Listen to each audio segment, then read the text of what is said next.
Oh my God.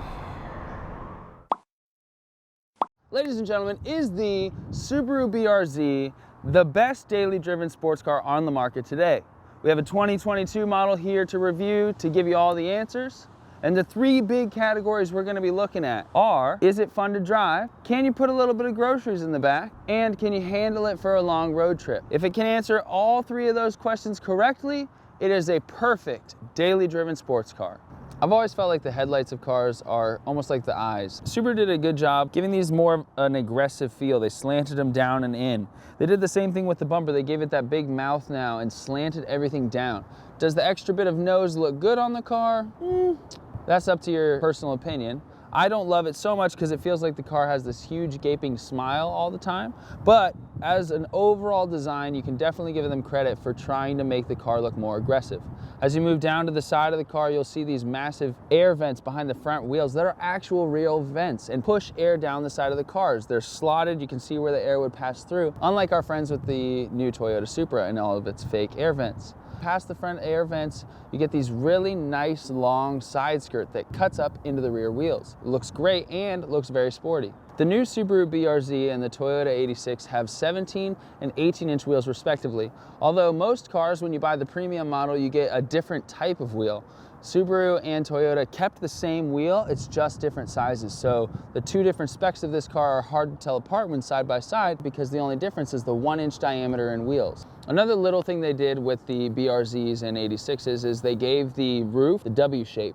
When you look up on the interior, you can see that W is not just for show, it's a practical application to fit more space for the driver and passenger. One thing I didn't love about this car when I first saw the renderings in the original models coming out was the rear end. It looked almost like they had kind of skimped out and just copied the back end from a Camry or a Corolla, slapped it on the back of the BRZ and called it a day. However, as I've been driving it, I've realized that the rear end is actually smaller than the original FRS and BRZ.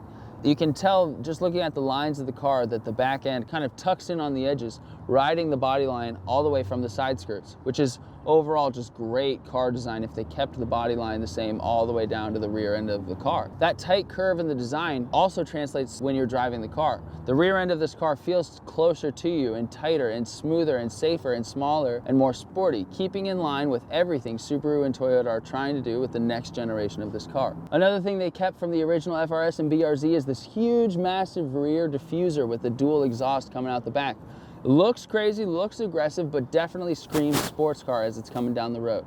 One thing that a lot of owners of the FRS and BRZ did when they bought their original models is they added a little ducktail fin to the top of their trunk. Subaru and Toyota saw that, realized that, and as a perfect manufacturer would do, they took notes from their consumer and they gave you a mini ducktail on this second model. The first thing you're going to notice when you come to the interior is familiarity. A lot of the parts from the original BRZ and FRS have just been moved directly into this generation. The handbrake and some of the components for the center console, like AC components and knobs, are actually the exact same parts from the original generation of BRZ and FRS. The first thing you will notice that's different is the center gauge cluster. You're no longer in the analog world, you're in the 21st century, you have a digital gauge cluster, and one of the really nice things about the gauge cluster is on the left side of the gauge cluster you can put this graph that shows out your pulls for horsepower and torque and all the specs for that, and it's really nice because while you're driving you'll notice that that torque range doesn't just dip out like it did in the prior generation of FRS and BRZ. Honestly, I think Toyota and Subaru are just kind of giving you a little reminder that they don't have that massive drop in torque anymore. Another new setting for the second generation of the BRZ and FRS is track mode. You hold it down in the middle of the center console for a half second and your center gauge cluster changes to a horizontal RPM meter like a GT3 car.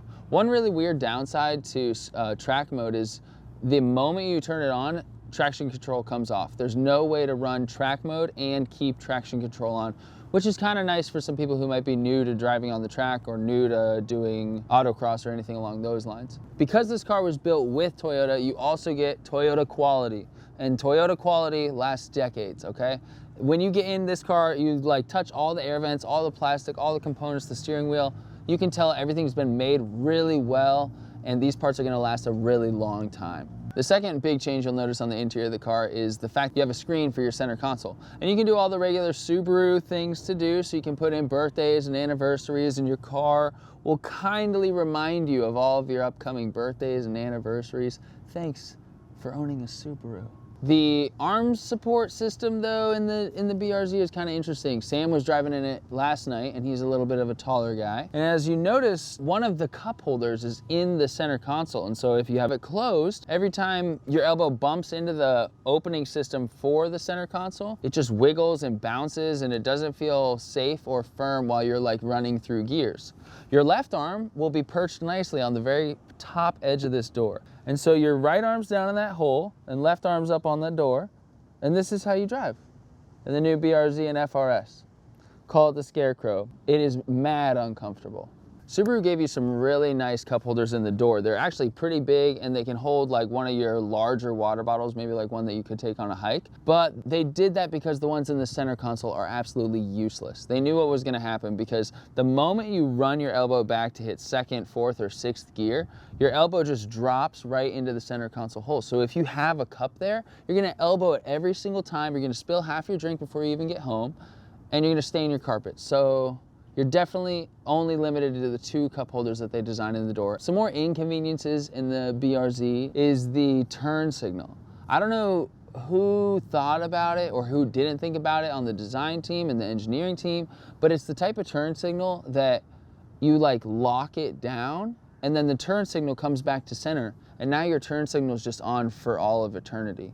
Another inconvenience is the back seats. If you have friends that want to sit in it, I hope they don't have legs. The back seat and rear seat situation in the BRZ is very much one for insurance purposes. Because if I get to tell my insurance company, oh yeah, I have a car that has back seats, my insurance policy is actually going to be much cheaper. Now that we've talked about the interior and the exterior, let's take it for a drive.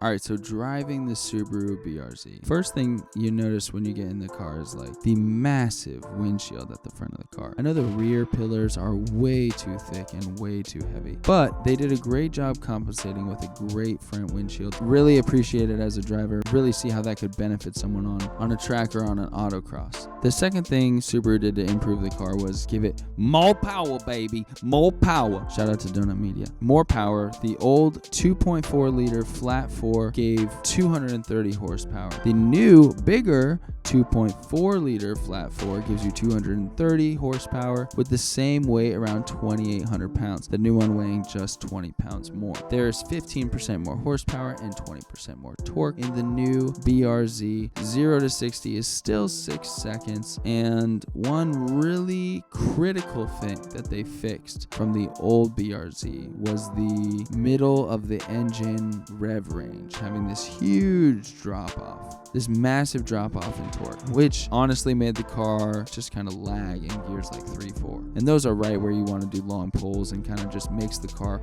overall feel like a very slow car. You'll know, and I'm biased, but Miatas do a really good job of revving high the whole time and kind of keeping a steady torque curve, so it gives you a feel like you're going faster the whole time.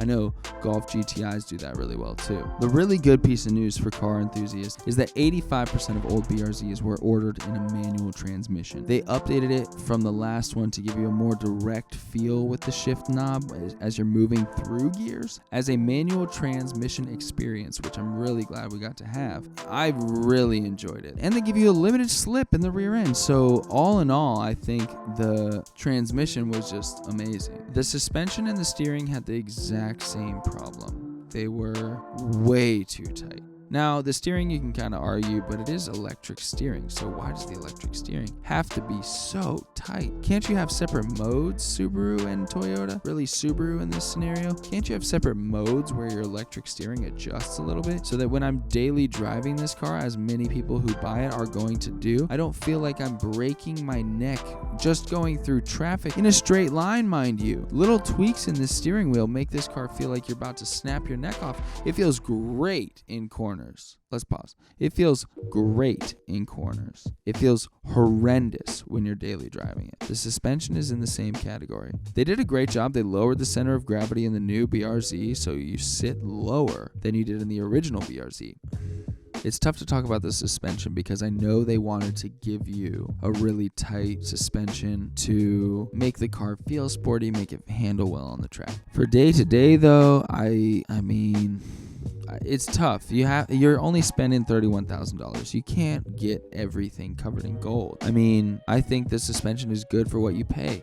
And suspension is one of the easiest things to upgrade. We know people are already putting them on bags, and we know people are going to put coilovers in them. It's not a huge deal. You can figure out your suspension. All in all, with the new Subaru BRZ, we had 3 categories to cover to determine if this car is the perfect daily driven sports car. The first category was, can I go get groceries in it? You saw earlier today with the small but not embarrassingly small trunk, we can fit a good amount of groceries and gear. And we've been shooting all day, hauling our gear around in the car with no problems. So not a bad trunk space for a sports car. Is it good on road trips was our second point. We sat in 405 traffic today for probably an hour and a half, and I would not recommend it for a long road trip. Subaru really committed to the sporty seats in this car. And yes, they're sporty, but they're not comfortable for long periods of time. Wouldn't recommend it for a long road trip. But the third category, is it fun to drive? It's an amazing car to drive. I think with the limited slip in the rear, I think with the new gearing they did for the transmission,